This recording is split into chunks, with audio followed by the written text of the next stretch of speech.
Folks, it is time once again to open the vault of Nigel Richards games and take a closer look at one of my absolute favorites, his round 24 matchup at the 2018 World Championship with UK Grandmaster Brett Smitheram, who had won the world title 2 years prior and was the defending champion that year. This game is just so rich tactically and showcases an underappreciated side of Nigel's game.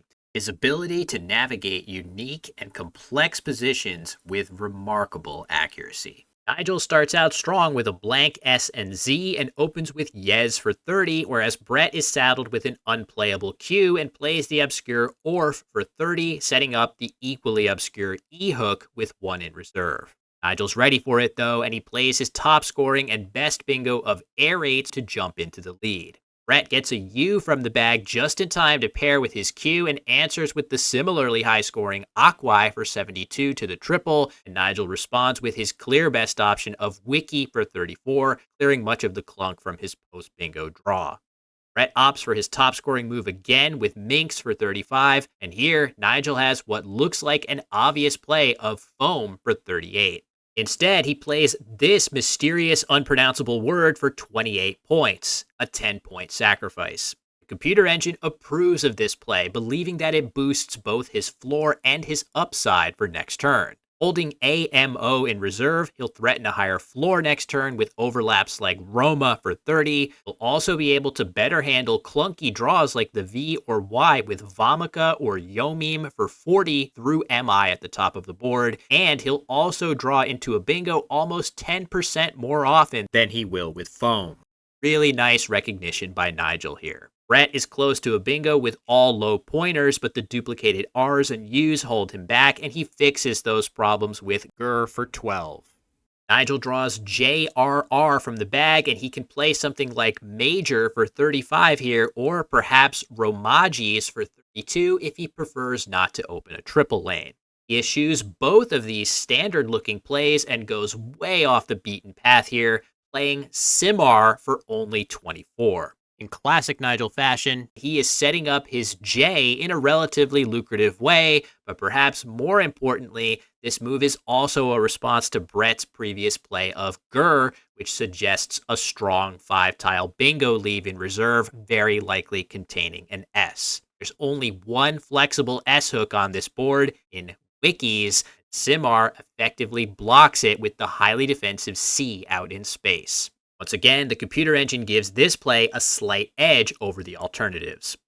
Brett's rack is now excellent, and Nigel's defensive move doesn't faze him as he plays earliest for 77 to take the lead. Nigel draws 2 more O's and uses the J spot he just created with Joe for 38, leading to a tough situation for Brett. His best scoring plays by far are in this spot, but all of them create lucrative S hooks with 2 unseen. Brett can't feel great about that, but ultimately the game is too close to turn down the 36 points he can earn for U's here. In fact, Nigel doesn't have an S yet, and he opts for his top scoring play of Rude for 30. Brett has another tough situation on his hands with duplicated N's and O's, makes a strong play of O for 18. If he draws into a 7-letter word ending in N or T, both will play hooking Oi.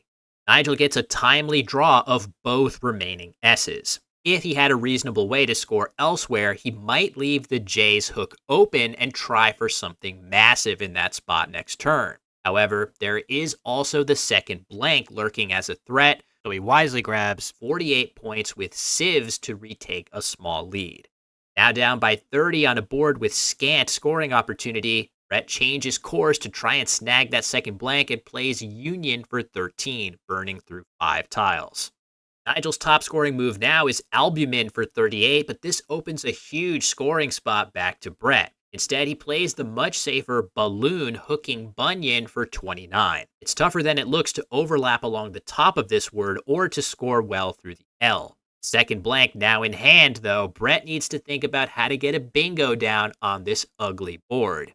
He makes a great attempt at it by playing gold for 24, setting up the A in his leave with a do, the lane Nigel may struggle to block while also scoring well. Indeed, Nigel has no blocks of the spot that score, and any attempt to do so could leave him vulnerable to scoring plays on the top row, so he decides to play there himself. Dan would normally be the standard play there, keeping the valuable E. Not only are there 4 E's unseen compared to just 2 A's, keeping an A is much more important than usual thanks to the ado hook Brett just created, so Nigel plays Den instead. Once again, the computer engine concurs. Brett stays patient and plays tip for 26, saving his A a second time in hopes of hitting a 7-letter bingo starting with A. Nigel can play Dan or Tan for upwards of 20 points here, hooking nearliest. Scoring spots drying up on this increasingly tight board, but the ado lane is by far the biggest threat to him. So Nigel decides to go all out for defense here, playing a lit for just 4 points. This effectively blocks the last viable bingo lane on this board, and while it doesn't score well, a 26-point lead on the resulting board will be tough to overcome. With that blank in hand along with high-scoring tiles, Brett may still be able to do it. He plays Thon for 24, drawing to within 2 on the scoreboard. This play makes a lot of sense with a consonant-heavy pool with 2 more T's unseen to him. But the play of just Hun in the same spot for 22 could allow him to follow up with Vague for 31 if Nigel doesn't have any good plays there. Now up by only 2, Nigel must tread carefully. While this board is mostly dead, the most realistic scoring threat Brett can have based on the unseen tiles is actually Gap and Pearliest for 29. So Nigel addresses that threat now with just Odd for 13, continuing to hold on to the last S, which may be important to address setups Brett can make with his blank. Brett remains patient and plays Dab for 18 to go up by 3, and Nigel is again in a brutal spot with just 3 tiles in the bag. The top scoring available play here is Might for 18, which looks like a natural way to undouble his T's and grab as many points as he can on a dying board. So why does he play Tift for only 7 points instead? This late in the game, it's likely that the deciding factor will be whether or not Nigel can go out first. In other words, he needs to deny Brett the ability to play a lot of tiles on his next turn. The biggest threat that would allow Brett to accomplish this would be Re-Gave from the R of Gur, saving the second blank. Might would only partially block this option, although it would force Brett to hold on to an extra E. However, Tift not only blocks that play, it also sets up Nigel's S to play in that spot, with similar plays burning many tiles. In some situations, Brett might simply use his blank as an S. This situation, there aren't any good words for him to play like that also use the V or G, let alone both together. Another key factor here is the possibility of drawing Plenisher for upwards of 50 points from the bag. Tift allows Nigel to draw this play with either the L or the blank. Might would actually also allow Nigel to draw either Plenisher or Planisher with the AL, EL, A blank, and E blank combinations. The resulting odds of Nigel drawing a play in that spot are thus about the same after either option, though Tift doesn't suffer on that basis. With 1 tile in the bag and his clock dwindling, Brett is facing a brutal situation. From his POV, trying to win with an E draw is the primary goal. There are 3 of them unseen to him compared to just 1 of the other tiles. For this reason, he plays Urf instead of Arf, hooking racks, reasoning that with his high likelihood of redrawing an E, it's better for him to use the one he has now. However, this play leaves the rightmost column open for Nigel to cash in his S spot.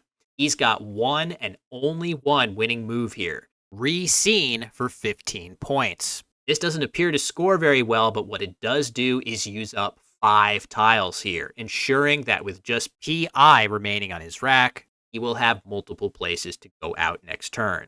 Even if Brett plays his highest scoring move of Ultra for 23, it'll keep the clunky G and V on his rack, and when Nigel goes out, he will squeak out the win. Accepting his fate, Brett plays Ava for 16, giving Nigel Pia for 15 as an outplay, en route to a scintillating 8-point win. Nigel's longest word played in this game was aerates, and indeed that was his only bingo of this game, but this is nevertheless one of the most memorable Nigel Richards games that I have seen. The pernoctateds and chlorodines get the headlines, but to me, the tactical precision to navigate so many different types of positions accurately, especially in the pre-endgame and endgame, is the part of Nigel's game that awes me the most. Hope you enjoyed this dive into a classic Nigel game, and if you're wondering when is my next chance to watch the GOAT in action, it's actually in just a few days from now at the 2026 Causeway Challenge, which is going to be absolutely spectacular. I've written a preview post on my Patreon page that's free to read. I'll link that in the video description. I'll also be posting daily recaps as I did for the World Championships, so look forward to those as well. Thanks for watching, and I will see you in the next one.